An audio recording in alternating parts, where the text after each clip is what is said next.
ஓம் நம சிவாய வாழ்க. திரு அண்ணாமலையாரை போற்றி. ஓம் குரு வாழ்க. வணக்கம். சிவஜோதி சிவராஜனின் அன்பு கலந்த வணக்கங்கள். நம்ம இன்றைக்கி பார்த்தீங்கன்னா செவ்வாய் பயிற்சி பலன்கள் பார்க்க போகிறோம். 45 நாளைக்கு பார்த்தீங்கன்னா, ஏன்னா அந்த 40 நாளுக்கு அந்த செவ்வாய் பலன் பார்த்தீங்கன்னா உச்சமாக போகிறார் மகர ராசியில். அப்போ ஒவ்வொரு ராசிக்கும் உச்ச பலனை கொடுக்க போகிறார். எந்தெந்த ராசிகள் அதிக பலனை அடைய போகிறது அப்படிங்கிறத பற்றி நம்ம அந்த வீடியோவில் தெளிவாக பார்க்க போகிறோம். அதுக்கு நம்ம சேனல் மெம்பர் பார்த்தீங்கன்னா சப்ஸ்கிரைப் பண்ணிக்கோங்க, ஷேர் பண்ணுங்கள், ஆளுங்கிற ஆப்ஷன் கிளிக் பண்ணிங்க. அப்போ தான் நம்ம போடுற வீடியோ ஒவ்வொன்றும் உங்களுக்கு கிடைக்கும். சரிங்களா? அந்த வகையில் நம்ம பார்க்கக்கூடிய ராசி பார்த்திங்கன்னா கன்னி ராசி.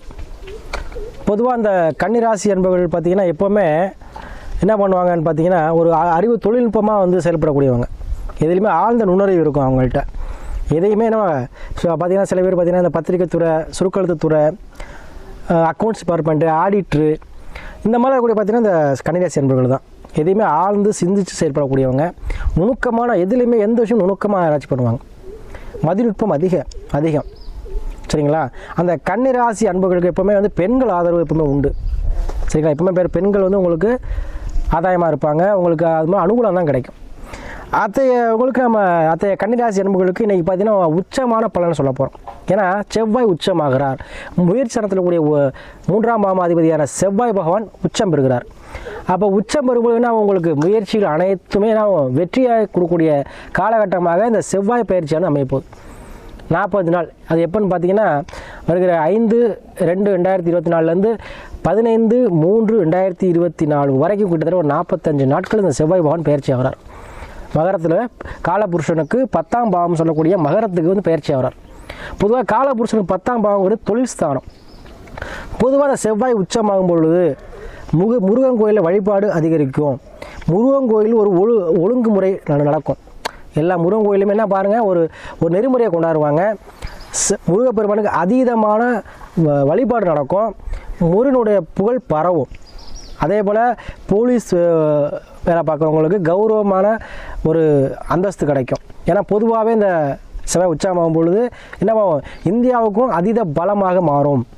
இந்தியா என்ன ஆகும், அதிக பலமாக மாறும். இந்த பொதுவாக அந்த உலகத்துக்கு சொல்கிறேன். அதே போல் இந்த கன்னிராசி என்பது பார்த்தீங்கன்னா உங்களுக்கு முயற்சி தான் அதிபதியான செவ்வாய் பகவான் என்ன பண்ணுறார், 5ஆம் பாவத்தில் உங்களுக்கு உச்சம் பெறுகிறார் கன்னிராசிக்கு. ஏன்னா அந்த கன்னிராசியில் எப்போ கேது என்ட்ரி ஆனாரோ அதுலேருந்து சின்ன முடக்கத்தை கொடுத்துருக்குங்க. ஏன்னா கேது என்ன பண்ணுவார், சின்ன முடக்கத்தை கொடுத்துருப்பார். கண்டிப்பாக சின்ன தடை தாமதம் இதெல்லாம் கொடுத்துருப்பார். கிடைக்க வேண்டியது கிடைக்காம இருந்திருக்கும், வர வேண்டியது வராமல் இருந்திருக்கும், கடன் உதவி செய்ய சொல்லியிருப்பாங்க, அது கிடைக்காம இருந்திருக்கும். இல்லை ஒரு மனை வீடு வாசல் வாங்கணும்னு நினச்சிருப்பீங்க, அதுவும் தடையாக இருந்திருக்கும். ஒரு வேலை வாய்ப்பு, புதிதாக ஒரு வேலை வாய்ப்பு, புதுசாக வேலைக்கு போகிற நினைக்கிறவங்க, அரசு வேலை எதிர்பார்க்குறவங்களுக்கெல்லாம் இப்போ நல்ல காலம் பிறந்துருச்சு. ஏன்னா சீருடை அணியணும், காக்கி ட்ரெஸ் போடணும், ஒரு அரசு வேலை பார்க்கணும் அப்படின்னாலுமே ஏன்னா செவ்வாய் அதிகம் நல்லா இருக்கணும்.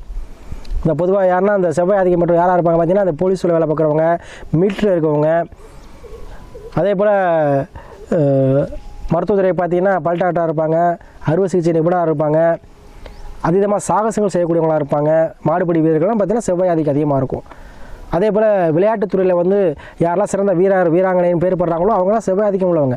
விளையாட்டுத்துறையில் ஜொலிக்கணும் அப்படின்னாலும் செவ்வாய் இருக்கணும். நம்ம குழந்தை விளையாட்டுத்துறையில் ஜொலிக்கணும் அப்படின்னாலும் செவ்வாய் பலமாக இருக்கணும். யாருமே செய்ய முடியாத செயல்களை செய்யக்கூடியவர்கள் யாருன்னா அந்த செவ்வாய் ஆதிக்கம் பெற்றவர்கள். அப்போ பொதுவாக நம்மளுடைய ஜாதகத்தில், ஆண் பெண் ஜாதகத்தில் செவ்வாய் நல்லா இருந்தால் தான் ஒரு என்ன பண்ண முடியும், திருமண வாழ்க்கை, திருமண பந்தத்துலேயே தாம்பத்தியங்கிறது நல்லாயிருக்கும். திருமணம் சார்ந்த பிரச்சனை வர்றதுக்கு காரணம் பார்த்தீங்கன்னா அந்த செவ்வாய் பலவீனமாக இருக்கிறது தான். ஆனால் செவ்வாய் தோஷங்கிறது ஒன்றும் கிடையாது. என்னை பொறுத்த வரைக்கும் செவ்வாய் நல்லா இருக்கணும். கேந்திரத்துலையோ திரிகோணத்துலையோ இருந்துட்டார் அப்படின்னா அவங்களுக்கு என்ன பண்ணுவாங்க, திருமணம் சார்ந்த விஷயத்தில் எந்த தடையுமே வராது. ஆனால் தோஷம் அப்படின்னு பார்த்தீங்கன்னா எல்லா கிரகங்களுக்கும் தோஷம் தான். சுக்கிரனுக்கும் தோஷம் பலவீனமாக இருந்தால், குருவுக்கும் தோஷம், அதே போல் சனி பகவானும் சரி, எந்த கிரகமாக இருந்தாலும் சரி, நீசமோ அஸ்தமோ வக்ரமோ பெற்று மறைவு ஸ்தானத்தில் இருந்தாங்கன்னா எல்லாரும் தோஷம். ஆனால் தனியாக செவ்வாய் தோஷம் அப்படிங்கிறது ஒன்று கிடையாது. சரிங்களா? அப்போ செவ்வாய் நல்லா இருந்தால் தான் மனித உடம்புல ரத்த ஓட்டம் நல்லாயிருக்கும். ஹீமோகுளோபின் நிறைய பேர் பாருங்கள், டெஸ்ட் அடிக்கிற ஹீமோகுளோபின் குறைஞ்சிருச்சு சாமி சார் அப்படின்னு சொல்லுவாங்க. அவங்களாம் செவ்வாய் பலவீனமாக இருக்காங்கன்னு அர்த்தம். யாரெல்லாம் அதிகமாக பிளட் டொனேட் பண்ணுறீங்களோ அவங்களாம் செவ்வாய் உச்சத்தில் இருப்பார். அதே போல் நல்ல விதமாக இருந்தாருன்னா என்ன பண்ணியிருப்பீங்க, ஒரு சீருடை பணியாளராக, ஒரு போலீஸாக, ஒரு மிலிட்ரியாக, ஏதோ ஒரு சமையல், ஏதோ ஒரு வகையில் ஒரு அரசு வேலையை பார்த்துட்டு இருப்பீங்க. அதே நல்ல நிலை இல்லை, அசுபகர செயற்கையாக இருந்துச்சுன்னா கொஞ்சம் ரவுடியாக இருக்கவங்களும் அவங்க தான்.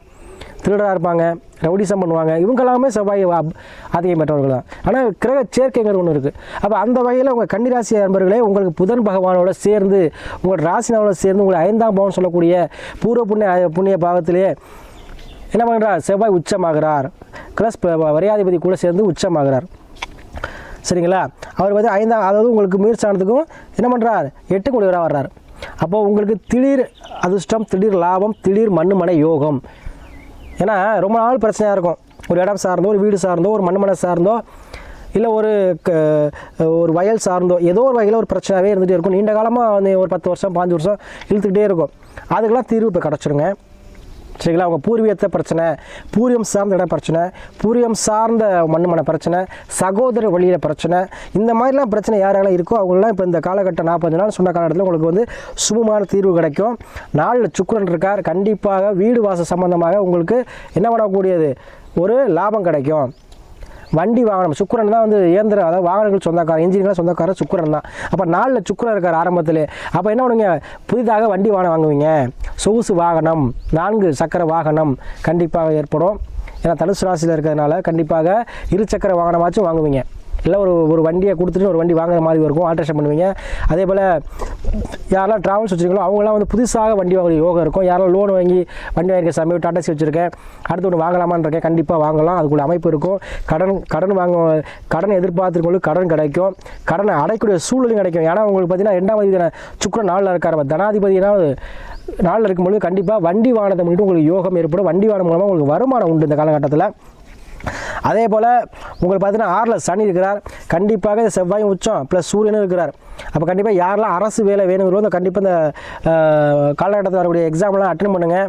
அதேமாதிரி ப்ரைவேட்டில் யாரும் இன்டர்வியூ போகலாம், இன்டர்வியூ போங்க. உங்களுக்கு ஏதோ வகையில் உத்தியோகம் சார்ந்த வேலை கிடையாது. ஏன்னா 5ஆம் அதிபதி அந்த மகர ராசிக்குரிய அதிபதியான சனி பகவான் 6ல் ஆட்சி பெறுகிறார். அப்போ பூர்வீகத்தில் யாருக்கெல்லாம் ட்ரான்ஸ்ஃபர் வேணும் நினைக்கிறவங்க ட்ரான்ஸ்ஃபர் ஆகி போகலாம். பூர்வீகத்தில் யாரெல்லாம் வேலை வாய்ப்பு வேணும்னு நினைக்கிற வேலைக்கு போகலாம். அதே போல் 6ல் சனி இருக்கும் பொழுது கண்டிப்பாக உத்தியோகத்தை உங்களுக்கு கொடுத்துருவார். ஏன்னா உபஜயஸ்தானத்தில் இருக்கிறார். அப்போ அந்த மகர வீட்டு அதிபதி 6ஆம் வீட்டில் ஆட்சி பெறும் பொழுது, மகரத்தை செவ்வாய் உச்சம் பெறும் பொழுது கண்டிப்பாக உங்களுக்கு உத்தியோகம்ங்கிறது கண்டிப்பாக கிடைச்சிருக்கும். யாரெல்லாம் உத்தியோகம் இல்லையோ உத்தியோகம் கிடைக்கும். யாரெல்லாம் உத்தியோகத்தை இழந்தீங்களோ அவங்களுக்கு திரும்ப அந்த உத்தியோகம் கிடைக்கும். யாரெல்லாம் உத்தியோகம் சார்ந்து ப்ரமோஷனோ இல்லை இடமாற்றமோ இல்லை எது நீங்கள் நினைக்கிறீங்களோ அதுவாகவே உங்களுக்கு கிடைக்கக்கூடிய சூழ்நிலையை இந்த 40 நாள் கொடுக்கும். சரிங்களா? அதில் 7ல் ராகு, வெளிநாடு வெளியூர் வெளி மாநிலம் செல்லக்கூடிய அன்பர்கள், நினைக்கூடிய அன்பர்கள் யாராக இருந்தாலும் சரி செல்லக்கூடிய காலகட்டமாக இந்த 40 நாள் அமையும். உங்களுக்கு கண்டிப்பாக அனுகூலமான திசை உங்களுக்கு நடக்குது. சரிங்களா? அதனால் கண்டிப்பாக உங்களுக்கு எல்லாம் நினச்செல்லாம் கிடைக்கும். உங்கள் ஆழ்மன எண்ணங்கள் வந்து ஈடேறுங்க. நீங்கள் ரொம்ப நினச்ச இந்த விஷயம் நடக்கும். குலதெய்வ வழிபாடு செய்வீங்க. குழந்தைகளுக்கு கல்வி எல்லாம் இருக்குங்க. குழந்தைகளுக்கு வேலை வாய்ப்பு கிடைக்கும். ஏன்னா செவ்வாய் உச்சம் இருக்கிறார். அப்போ குழந்தைகளுக்கு தேவையானதை நீங்கள் செய்வீங்க. குழந்தைகள் மூலமாக உங்களுக்கு மன மகிழ்ச்சிக்கு கிடைக்கும். அதே போல் ஒரு 8ல் குரு இருக்கிறார். 8ல் குரு 4 வீட்டை பார்க்குறார். கண்டிப்பாக வீடு சம்மந்தமாகவோ இடம் சம்மந்தமாகவோ யாருக்கோ டிஎஸ் பிரச்சனை இருந்தாலும் சரி கண்டிப்பாக உங்களுக்கு வந்து அது வந்து ஒரு சாதகமாக முடியுங்க. அதே போல் திடீர் அஷ்டம் திடீர் லாபம் கண்டிப்பாக உண்டு. ஏன்னா 8ஆம் அதிபதி பார்த்தீங்கன்னா உங்களுக்கு செவ்வாய் பகவான் வருகிறார். சரிங்களா? அப்போ 8ஆம் அதிபதியாக வரும்பொழுது கண்டிப்பாக திடீர் அதிர்ஷ்டம் திடீர் லாபம் கண்டிப்பாக உங்களுக்கு உண்டுங்க. திடீர் யோகம் உண்டு. அதே போல் வெளிநாடு வெளியூர் வெளிமாநிலத்தில் தொழில் தொடங்குற அமைப்பு உண்டு. பிஸ்னஸ் நல்லா இருக்குங்க. ஏன்னா புதன் பகவான் சேர்க்கை இருக்குது. புதன் நல்லா இருந்தால் தான் ஒருத்தர் வந்து தொழிலே பண்ண முடியும். அதாவது வாய் வைத்து பிழைக்கக்கூடிய கமிஷன் தொழில் பண்ணுறவங்களும் சரி, ஒரு கடைக்கண்ணி வைக்கனாலும் புதன் நல்லா இருக்கணும். அப்போ புதனோட சேர்ந்து உங்கள் ராசிகள் சேர்ந்து நிற்கும்போது உங்களை அது எண்ணத்தை கொடுக்கும். அப்போ நீ பூர்வீகத்தில் ஒரு தொழில் தொடங்கலாமா வேண்டாமா நினைக்கக்கூடியவர்கள் கண்டிப்பாக தொடங்கக்கூடிய சூழ்நிலை அமையும். அதே போல் நீங்கள் எதிர்பாராத ஒரு பத்திரப்பதிவு கண்டிப்பாக நடக்குங்க. பூர்வீகத்தில் ஏதோ ஒரு வகையில் ஒரு காணி நிலமாச்சு நீங்கள் பத்திரம் போடுவீங்க. அது கண்டிப்பாக அது 40 நடந்தே தீரும். நிறையா நண்பர்கள் இந்த கன்னிராசி நண்பர்களுக்கு வந்து நம்ம குடும்ப ஜாதகத்தை அனுப்பி நிறைய பேர் ஆதரவு தர்றீங்க. அதுக்கு உங்களை நன்றியை தெரிவித்துக்கிட்டு அதே போல் நம்ம சொல்கிற விஷயத்தை நீங்கள் ஃபாலோவும் பண்ணுறீங்க. அது மூலம் உங்களுக்கு வந்து நல்ல விஷயம் நடக்குது அப்படின்னு நிறைய பேர் சொல்லியிருக்கீங்க. அதனால் இந்த வரக்கூடிய இந்த கன்னிராசி அன்புகளுக்கு இந்த காலகட்டங்கள் அருமையான ஒரு காலகட்டமாக இருக்குது. அதை நீங்கள் துணிஞ்சு செய்யலாம். சரிங்களா? அதே போல் விதி ஜாதகத்தை பார்த்துக்கங்க. எந்த கிரகம் எப்படி இருக்குது அந்த நிலைமைகளுக்கு பார்த்துக்கங்க. எந்த ஒரு செயல் தொடங்குறதுக்கு முன்னாடியும் ஜோதிடரை அணுகி செய்யலாமா வேண்டாமான்னு ஒரு முன்னெச்சரிக்கையை வந்து செஞ்சுக்கோங்க. ஏன்னா நிறைய பேர் நான் ஜாதகம் பார்க்கையில் இது முன்னே தெரிஞ்சால் அப்படி செஞ்சு போய் சாமின்னு சொல்கிறாங்க. அதுக்கப்புறம் பரிகாரம் சொல்கிறோம். அதனால் நீங்கள் முன்னாடியே முன்கூட்டியே தெரிஞ்சுக்கிட்டீங்கன்னா உங்களுக்கு அது வந்து ஒரு வழிகாட்டியாக இருக்கும். இருக்கும். உங்களுக்கு உங்களுடைய பாதையை நீங்கள் தேர்ந்தெடுத்தீங்கன்னா அதில் சக்ஸஸ் பண்ணிடுவீங்க. எடுக்கிற போது தான் டிசிஷன் வந்து உங்களுக்கு குழப்பத்தை கொடுக்கும். அதனால் தெளிவான ஒரு பாதையை தேர்ந்தெடுக்கும் போது உங்களுக்கு கண்டிப்பாக எல்லாமே உங்களுக்கு வந்து சக்ஸஸ் ஆகும். அதுக்குரிய காலகட்டமாக இந்த செவ்வாய் பயிற்சியை நம்ம, ஏன்னா செவ்வாய் உச்சமாயிட்டாருன்னா உடல் பலம், மனபலம், தைரியம் எல்லாமே ஆயிரும்.